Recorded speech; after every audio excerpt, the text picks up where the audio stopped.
How's it going today, everybody? This is Kaiju Addict, your host. Thankfully, after waiting about 10-20 minutes for construction to stop outside, I think I can finally film this video. Today we're obviously reviewing the MonsterArts Space Godzilla, which is one of the most sought after and popular MonsterArts figures in the line now.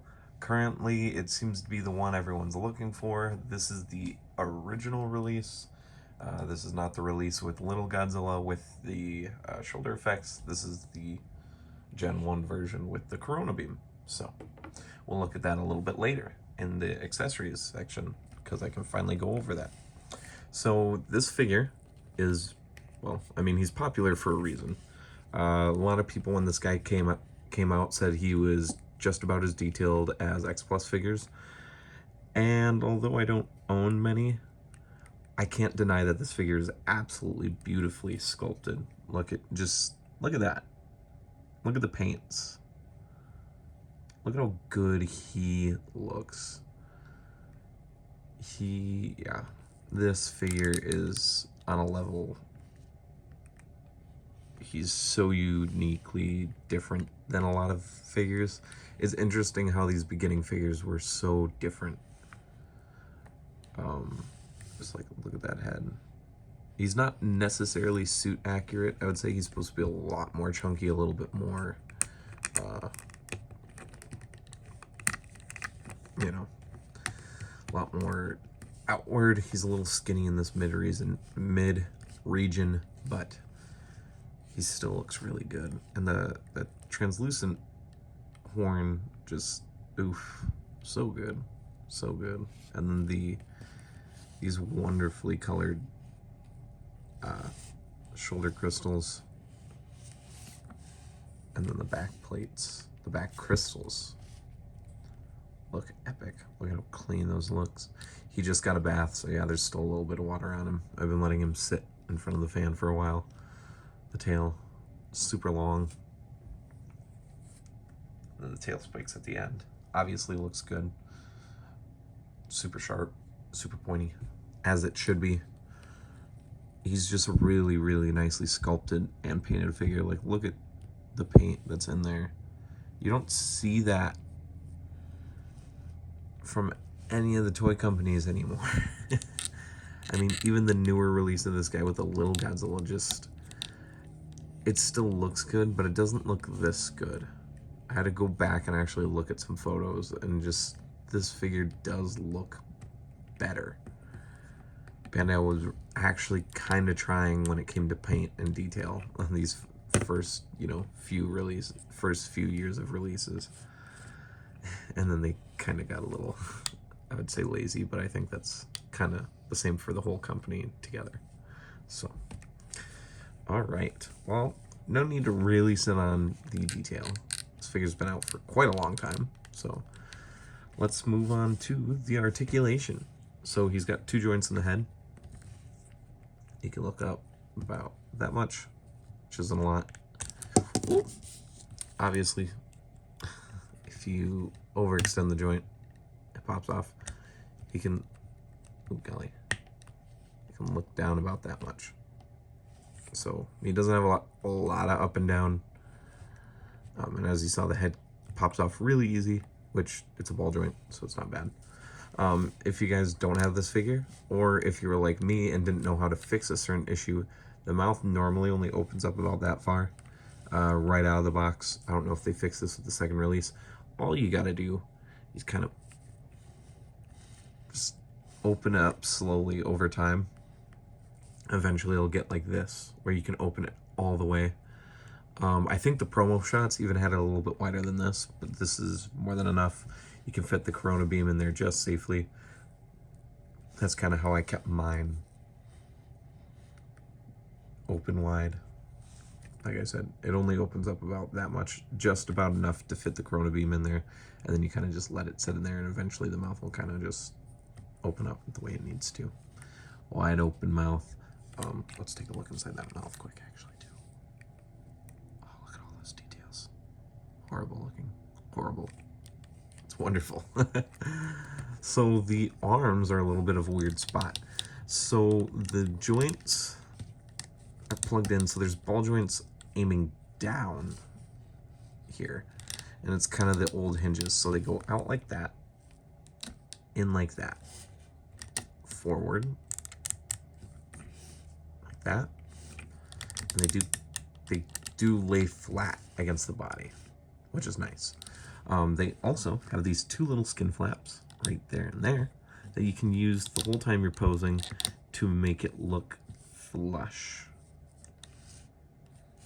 which does work. I put quotes up, but it does actually, it's kind of nice, because otherwise it looks like that, and that looks weird. But push it down, doesn't look as weird. Also, while messing with this figure, I also found out that you can twist these joints a little bit. You just gotta grab them, be careful, and you just twist. So they're tight. You can kind of see there. Got a little bit of a twist out of it, the upper. And then he's got a double bicep, or a double bicep, a double elbow, which is really nice, as you can see there. That's all the elbow. This also allows you to turn the bottom of the arm a little bit. This is mainly where you want to be doing your turning, just because it seems tight at the top. Kind of want to, ooh, and that's the first time for that. I got actually really scared there. My whole body just leaped out of my skin. So, if you twist it too much, it pops out. Once again, it's just pegs and ball pegs. They just pop right back in. So, I got really scared there. And then the wrist around ball pegs. Now these, I'll fully admit, don't mess with these. Look at how thin those are. Okay? So don't be dragging them around.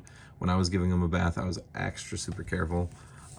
Don't mess with these too much. These are the old style joints. They do have some durability, but they're still like, ugh.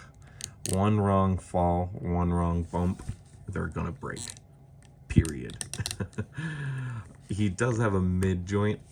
I'm gonna just let you know now, it does nothing. Look at that, nothing. It shifts lightly. It doesn't twist, nothing.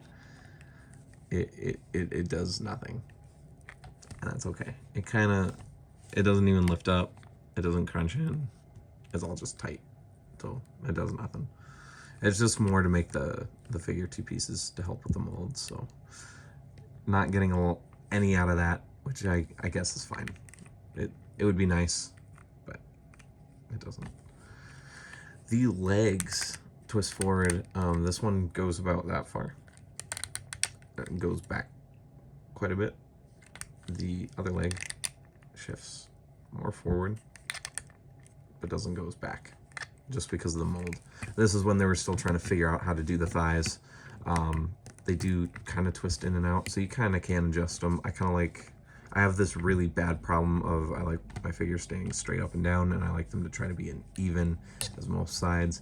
That's why the figure arts kind of make me mad, because they seem to make the legs different positions, and you can't technically get them even, so they're leaning like crooked. I don't like that, but I need to get over that, because the kaiju, it helps with their actual poses. So double jointed knees, you can see it, so it's a good amount. You can get them in a levitating pose. And then the ankles are actually really good on him. So look at that, big old range. Sucks that the legs have no articulation, so you almost can't get a use out of the feet, but they do help him sit flush with the ground. And then the final pieces of articulation is the tail. These are the old tails, so they don't have the most range. That's about all the downward you're getting, all the way up.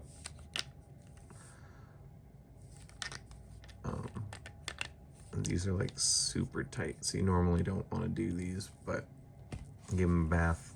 He's nice and heated up, ready to move. That's about as far along as you're going to get it up and around. I mean, obviously you can kind of turn and shift them, but the one thing I don't like about this figure is that the middle sections that cover up seem to really twist and turn. So when you're taking photos, you really got to watch the tail and make sure you twist all these loose pieces back into place. And then the other thing is actually this top one right here. when you have the legs sunk in, these slap together, which is a paint chip problem. So you got to really watch that. This paint will chip. I don't have a lot of chip on mine, thankfully. I have kept this in pretty darn good condition so far. I've been very careful with this figure. It's Space Godzilla, so it was one of the expensive ones back in the day, and it was obviously expensive now. So, because this figure does have one accessory, technically two, we'll go over that real quick here. That is the Corona Beam. And an arm of the Corona Beam is connected at the bottom of the two. Let's give a little hole right there. And it looks like this. The nice thing about this effect is not only does it work as the Corona Beam, it also works as Kiryu's Hyper Masers, as I almost use it more as, because it does look like kind of that Maser effect. It's a little too wild, a little too chaotic, but it still works. And the other thing about this is that you technically don't even need the stand for it. It's one of the lighter ones. Space Godzilla can hold it in his mouth. Obviously, though, the mouth joint has gotten a little loose just because I've tried opening it a lot, making sure it gets its full range of movement. It kind of has lost it, but back in the day, he used to hold it like that. Now, as you can see, that mouth is a little loose. That is the downside of trying to get the full range of it. It does seem to be a little too loose now. So now I have to use this.